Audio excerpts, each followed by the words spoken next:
Assalamualaikum, bertemu kembali dengan berita terkini. Sebelum mula sila subscribe. Terima kasih.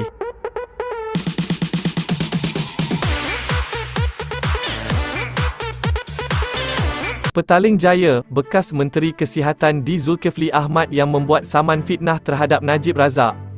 Berkata hantaran dimuat naik Najib dalam akaun Facebook jelas merujuk kepada dirinya dan anak perempuannya. Nurul Iman, hantaran dibuat bekas Perdana Menteri itu dikatakan merujuk kepada Nurul yang dilantik sebagai ahli Lembaga Pemegang Amanah dalam Amanah Ikhtiar Malaysia pada 2018. Di Zulkifli yang juga ahli Parlimen Kuala Selangor, berkata hantaran itu menuduhnya mengamalkan nepotisme disifatkan tidak benar dan Najib kini melakukan penafian kosong berhubung isu berkenaan selepas kronologi penuh kejadian itu didedahkan.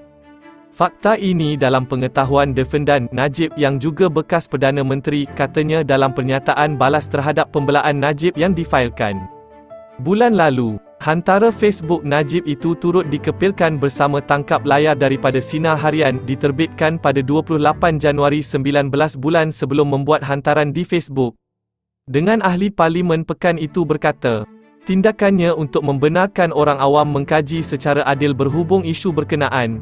Di Zulkifli, dalam pernyataan balas itu, berkata tangkap layar yang mengandungi namanya, foto dan penerangan dirinya sebagai Menteri Kesihatan kesemuanya secara jelas merujuk kepada dirinya. Plaintif merayu bahawa dakwaan Najib adalah satu pemikiran selepas itu bagi menutup kesalahannya, kata di Zulkifli. Pihak plaintif berkata, dakwaan Najib mengatakan beliau hanya merujuk kepada Pakatan Harapan PH dalam hantaran berkenaan disifatkan sebagai tidak berasas kerana di Zulkifli dan gabungan itu berkaitan dan sepatutnya dilihat sebagai secara kolektif. Katanya, Najib memfitnahnya seperti mana artikel dilaporkan Sinar Harian berhubung pelantikan Nurul tiada kaitan dengannya di Zulkifli. Pembelaan secara sengaja memutar belit dan memusingkan artikel itu untuk mewujudkan gambaran plaintif melakukan salah laku terhadap dirinya demi mencemarkan nama baiknya, katanya. Di Zulkifli berkata, kelakuan defendan digerakkan dengan niat jahat bertujuan menjatuhkan reputasi dirinya di mata orang ramai. Beliau bertindak secara melulu, tidak berperasaan tanpa provokasi, tambahnya. Di Zulkifli berkata, Najib tidak berhak mendapat pembelaan justifikasi, perlindungan bersyarat dan komen berpatutan kerana beliau tidak melakukan semakan fakta sebelum menerbitkan hantarannya. Sebelum ini, Najib berkata, beliau tidak berniat memfitnah di Zulkifli dalam hantaran dibuat pada 14 Ogos 2020. Najib berkata, hantaran itu dibuat untuk menggariskan hipokrasi gabungan PH yang menuduh berlakunya nepotisme dan kronisme dalam pelantikan politik terhadap gabungan politik membabitkan dirinya.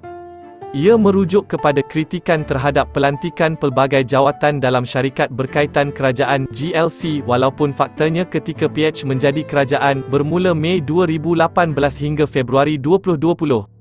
Gabungan itu juga melakukan kaedah pelantikan hampir sama, tambah Najib dalam pernyataannya. Di Zulkifli memfailkan saman berkenaan pada 31 Disember tahun lalu.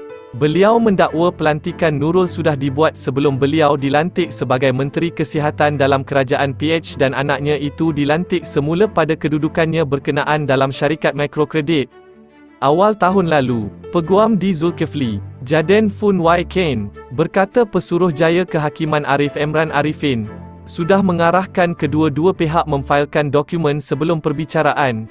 Pada 16 Mei, satu lagi pengurusan kes akan dibuat pada 20 Jun. Terima kasih kerana menonton.